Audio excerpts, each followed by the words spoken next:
Okay, here we are in Acts chapter 13, and we see where Paul and Barnabas are in Antioch, and they're explaining to Jews and Gentiles alike the need for God. But there also brings up a really good point that I think applies to the world around us today, and it's in Acts 13:41. It says, "You mockers, look and marvel and die, for in your own time I'm doing a work that you simply will not believe, even if someone explains it to you."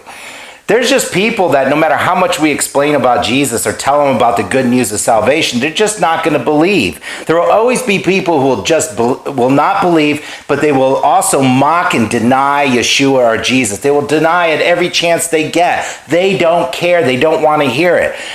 Woe to those who call evil good and good evil, who change darkness into light and light into darkness, who change bitter into sweet and sweet into bitter. Isaiah 5 verse 20 goes on to say.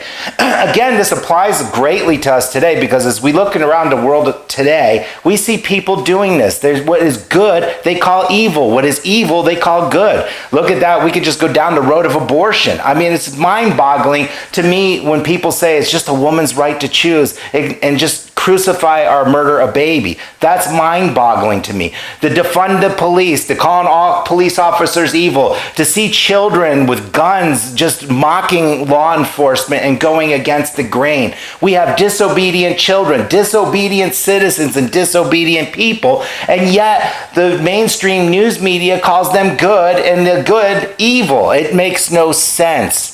The world is full of self-centered people who deny the Lord at every corner or every chance they get. So what should we do as believers? Should we go out fighting and argue with them? No, it's a waste of time.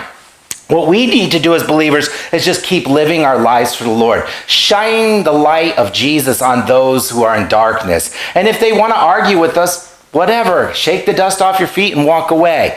Isaiah 5:21 goes on to say, we just read 5:20, where it says evil is good and good is evil. And it goes on to say this, woe to those seeing themselves as wise, esteeming themselves as clever.